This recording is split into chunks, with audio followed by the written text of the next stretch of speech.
My dear friends, today I will be discussing about treatment of dilated cardiomyopathy.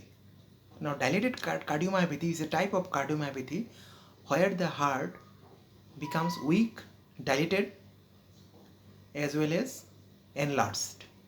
That is, the left ventricle or right ventricle of the heart undergoes weakening and wall become thin and dilated, chamber become dilated and the musculature become very weak. And that's why the pumping quality of the heart gradually decreases over time and which may ultimately complicate to give rise to heart failure. Now, dilated cardiomyopathy may appear in general population in the ratio 1 is to 2500 or 2500. Means out of 2500 population, one can get this disease.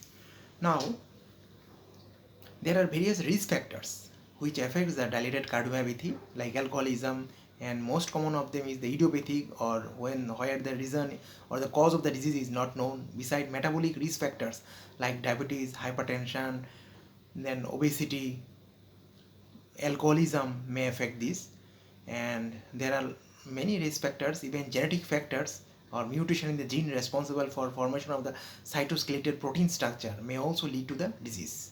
So these are the various risk factors which are important for causing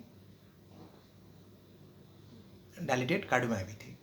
Now, today we will be discussing about what are the various treatment of dilated cardiomyopathy. Now, dilated cardiomyopathy, if you want to know the treatment or therapeutic management or management of the disease, we must know what are the complications. Now, the dilated cardiomyopathy may lead to heart failure. So that is one of the important complication of dilated cardiomyopathy. Beside that, it also leads to mitral regurgitation or tricuspid regurgitation or valvular heart disease or heart valve disease. Beside, it can also leads to arrhythmia, cardiac arrhythmia, which may be life-threatening also, for which we need to give pacemaker also. Beside, it may also leads to blood clotting disorders like ischemic stroke, hemorrhagic stroke, for which we need to give anticoagulants also. Even atrial fibrillation, if it is positive, we must add anticoagulation in therapy of dilated cardiomyopathy so as to prevent the cardiac arrhythmia and the thromboembolism which may leads to stroke and pulmonary embolism or various thromboembolic phenomena. Now we'll start the treatment strategy or therapeutic management of dilated cardiomyopathy. So most important treatment or intervention that must be done in dilated cardiomyopathy is to cut down the salt in our diet, or in simply we must say it is we have to restrict the salt intake. So salt intake will prevent the afterload, because when salt is taken less amount of water will be reabsorbed through kidneys, and that's why the volume expansion of the blood will be less, and because of low sodium in the diet, the less sodium will be reabsorbed, and that's why ultimately plasma volume in the blood will be less, and because of that the afterload in the blood on the heart or pressure on the heart or volume overload on the heart will be decreased. So low pressure, if you want to maintain low pressure or normal pressure, we must take low sodium in our diet, because high sodium diet may leads to hypertension and which may increase the afterload on the heart and aggravate the heart failure because of volume overload on the heart. That's why we must advise low salt diet or salt restricted diet so as to prevent the sign symptoms or heart failure in these dilated cardiomyopathy patients. Next important therapeutic strategy or drug responsible for management of dilated cardiomyopathy is angiotensin converting enzyme inhibitors. It includes ramipril, captopril, lisinopril. So these are the various drugs. Also, they are also called AC inhibitors or angiotensin converting enzyme inhibitors, and by blocking these enzyme we are going to prevent the conversion of angiotensin 1 to angiotensin 2 and that's why angiotensin production will be less. Now angiotensin 2 actually is a potent vasoconstriction, and because of that blood pressure rise, and it also regulate the kidney blood flow, and at the same time angiotensin 2 is also responsible for secretion one hormone known as aldosterone in the kidney, which is responsible for sodium and water retention, leading to volume expansion and hypertension.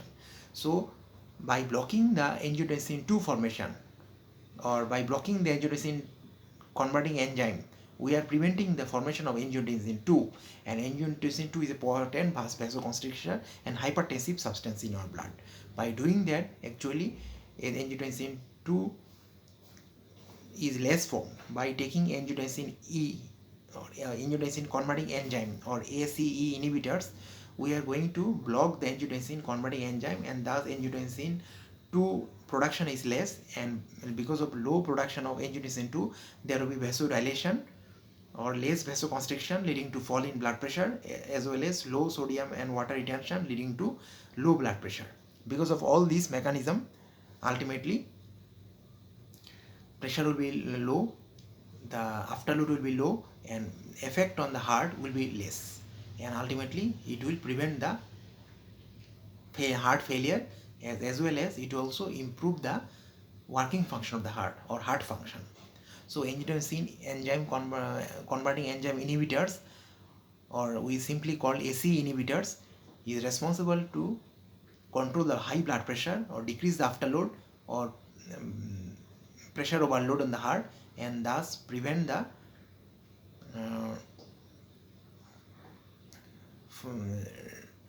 heart failure sign symptoms, and prevent the complication of the dilated cardiomyopathy.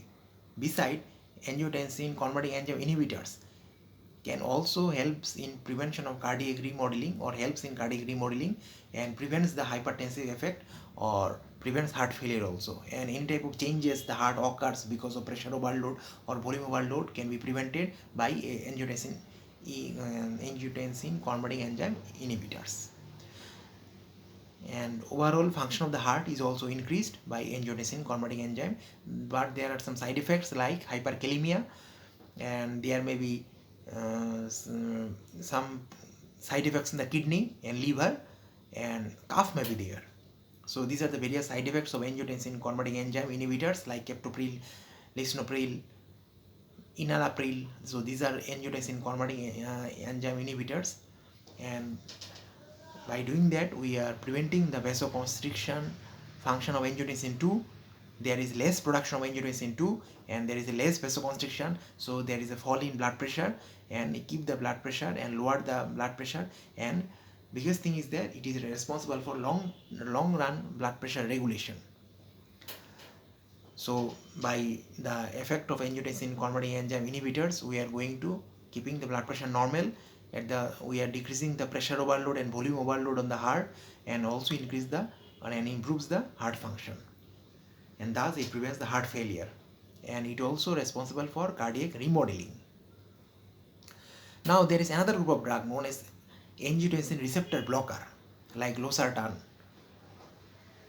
telmisartan. So these are another group of drug known as angiotensin receptor blocker, or angiotensin 2 receptor blocker.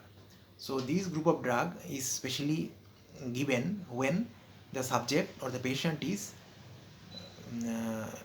hypersensitive to ACE inhibitors, or they are not so much tolerable to angiotensin converting enzyme inhibitors, ACE inhibitors. And for those subjects we can use angiotensin receptor blocker. They can also help in long run regulation of blood pressure, as well as they also help in lowering the blood pressure, decreasing the afterload, and thus improves the sign symptoms of dilated cardiomyopathy, and prevents the development of heart failure. And it also responsible for protecting the heart from the high pressure or afterload action over the heart. Thus it prevents the appearance of sign symptoms of heart failure, or prevents the progression of heart failure in case of dilated cardiomyopathy. There is another group of drug known as diuretics. They are also called water pills because they are responsible for excretion of volume of water through urine. So they increase the urine formation because they prevents electrolyte and water reabsorption through the kidney renal tubules, and by doing that it is going to excrete lots of water. And diuretics, especially loop diuretics, they are responsible for blocking the sodium potassium 2Cl minus or 2 chloride channel symporter, and by doing that sodium potassium chloride all are excreted through urine, and along with that lots of water will be excreted.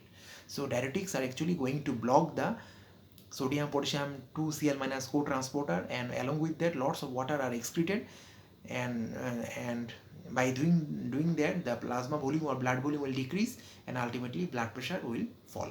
So diuretics also plays an important role in decreasing the afterload, preventing the pressure overload and volume overload of the heart, and also helps in lowering the blood pressure, and it also prevents bad effect of high pressure or high volume on the heart, and thus it also prevents the sign symptoms of heart failure.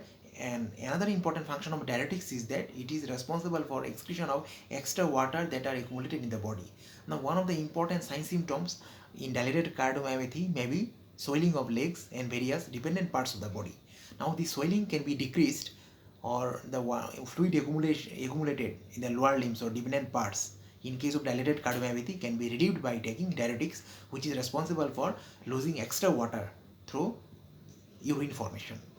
And thus diuretics plays an important role in treatment of dilated cardiomyopathy. Another important drug that can be used in dilated cardiomyopathy is beta blockers. Now what is beta blockers? Beta blockers are a group of drug which is very much important because they are potent coronary vasodilator. They also helps in lowering the blood pressure. They also responsible for treatment of arrhythmia. So in case because of dilated cardiomyopathy, or if the dilated cardiomyopathy converts into some life-threatening arrhythmia or cardiac arrhythmia like atrial fibrillation, then beta blockers plays an important role. Beta blockers prevents the atrial fibrillation. It also lowers the abnormal heart rate. It also prevents tachycardia.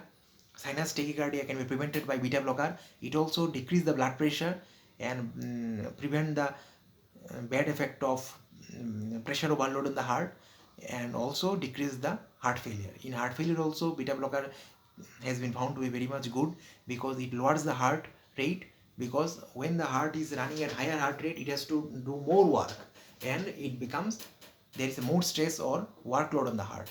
That's why beta blocker, by lowering the heart rate, it actually lowers the blood pressure. It also decreases the workload or work stress on the heart and decrease the sign symptoms of heart failure. So it also progress the complication of dilated cardiomyopathy. Beside, sometime if there is in dilated cardiomyopathy patients, because of complication, if they lead to atrial fibrillation or ventricular fibrillation or cardiac arrhythmia, it may leads to some conditions. It may lead to some condition known as atrial fibrillation or cardiac arrhythmia. So dilated cardiomyopathy can leads to atrial fibrillation or ventricular fibrillation or cardiac arrhythmias. And atrial fibrillation, if it is there, or if dilated cardiomyopathy leads to atrial fibrillation, then we have to treat with anticoagulants. Why? Because atrial fibrillation may be associated with thrombus formation, and it may be transferred through embolism, and it may form vascular ischemic situation like stroke or coronary heart disease or coronary ischemia, peripheral vascular disease, and so on. So it may leads to thrombotic disorder or thromboembolic phenomena leading to various diseases which may be life-threatening also.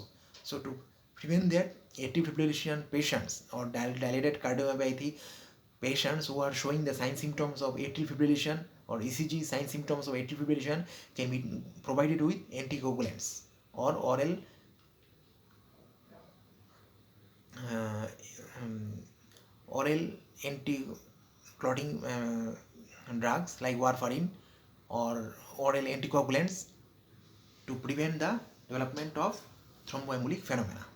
So anticoagulants are mostly indicated in case the patient is showing atrial fibrillation or cardiac arrhythmia, which may be because of complication of dilated cardiomyopathy. Besides, another important molecule known as coenzyme Q10 is also can be act as a natural supplement, and these also prevent the risk of getting heart failure in future for those patients who are suffering from dilated cardiomyopathy for long run. So coenzyme Q10 is a molecule or a substance or can be added as a nutritional supplement which prevents the development of heart failure from the dilated cardiomyopathy. So these are the various treatment policy or treatment of dilated cardiomyopathy that is comes under medical management. Now let's move towards electrophysiological therapy, or if the patient develops some cardiac arrhythmia or abnormality in rhythm pattern of the heart, it may lead to cardiac arrhythmia, and to treat that various electrophysiological intervention becomes must. So electrophysiological intervention number one is artificial pacemaker or biventricular pacemaking. Now by doing that we are going to treat the abnormal rhythm of heart, either sinus tachycardia or too much increase in heart rate or fibrillation or higher heart rate in atria or ventricle because of complication of dilated cardiomyopathy. Now sometimes dilated cardiomyopathy because of mitral regurgitation or tricuspid regurgitation can leads to cardiac arrhythmia, and to prevent the cardiac arrhythmia or abnormal rhythm of heart, artificial pacemaker or biventricular pacemaking are added so as to prevent the complication of cardiac arrhythmia. Beside, implantable cardio defibrillator are also used. Cardiac defibrillator are also used so as to prevent the arrhythmia that may occur in heart. Besides, resynchronization therapy can also be done in some patients who are showing cardiac arrhythmia because of complication of dilated cardiomyopathy. Now, there is also surgical treatment in case the subject is very serious and dilated cardiomyopathy. If it is not sensitive to the therapies or drugs are not well enough to prevent the complication, and in late stage it may complicate to form heart failure also. So dilated cardiomyopathy with time, even in spite of medical management or intervention, can leads to heart failure in long run. Now if once the heart fail, there is only one option is to do cardiac transplantation or heart transplantation, that is a surgical treatment for those patients whose the dilated cardiomyopathy complicates into heart failure. So for those subjects who have heart failure is a complication of dilated cardiomyopathy, they can go for heart transplant as a surgical treatment.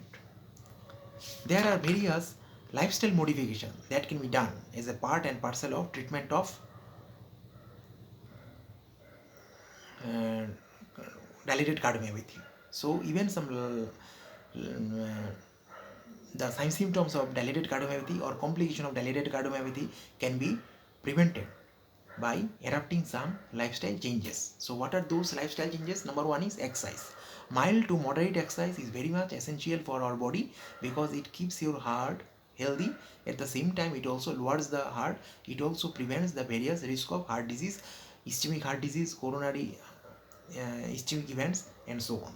But in case of dilated cardiac myopathy, severe and heavy exercise are contraindicated. Why? Because heavy exercise or severe exercise may leads to sudden cardiac death in dilated cardiomyopathy. So heavy weight lifting as well as severe exercise or competitive athletic game or competitive exercise should be avoided, and we must take advice of physicians and doctors before doing any type of exercise in case of patients who are suffering from dilated cardiomyopathy, because severe exercise and competitive exercise as well as heavy weight lifting may be responsible for aggravating the heart failure in dilated cardiomyopathy, and also it increases the risk of sudden cardiac death or sudden heart attack or sudden cardiac death in patients who are suffering from dilated cardiomyopathy. Besides, it is always advisable to avoid or quit smoking, because smoking is a risk factor which is increase the afterload, increase the blood pressure, and it has so much effects on the cardiovascular system. It increases the risk of heart attack, myocardial injury, and so on. So it is always advisable to avoid smoking or to quit smoking as soon as possible once the patient is diagnosed to have dilated cardiomyopathy. Besides, it is always advisable to avoid such drugs which are cardiotoxic, like doxorubicin, daunorubicin. These are anti-cancer drugs which can harm or injure the cardiac muscle. So those substances or drugs, that is doxorubicin, daunorubicin, should be treated with cautious or should be taken if needed with cautious, as these drugs may increase the risk of dilated cardiomyopathy. Besides, it is always must to stop alcoholism.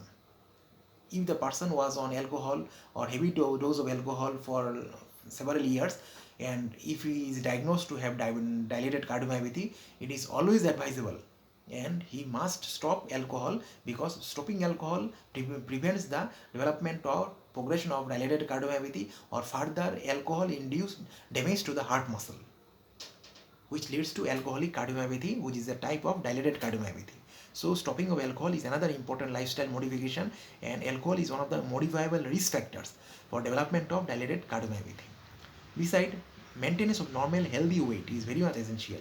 So we should be conscious. Especially dilated cardiomyopathy patients should be very much conscious so that they don't gain extra weight. And one of the important sign symptom of dilated cardiomyopathy is that the patient can or may gain weight with time. Thus, it is always advisable to maintain healthy weight by doing mild exercise or to maintain healthy diet. Besides, it is always advisable to take heart healthy diet like fruits and vegetables, low carbohydrate, low sugar, low salt diet, and also others diet which are low in saturated fat, cholesterol, and red meat. So food or diet rich in fruits and vegetables are very much essential. Besides, we should cut down the extra salt or low salt diet, low sugar diet, low saturated fat diet, low cholesterol diet, and low trans fat diet. So these are the very heart healthy diet. There is Mediterranean diet is good. We should avoid or we must avoid Western diet, which are very much bad for heart. So all these are the various lifestyle changes that we can add up to prevent the progression of the dilated cardiomyopathy. Thank you very much.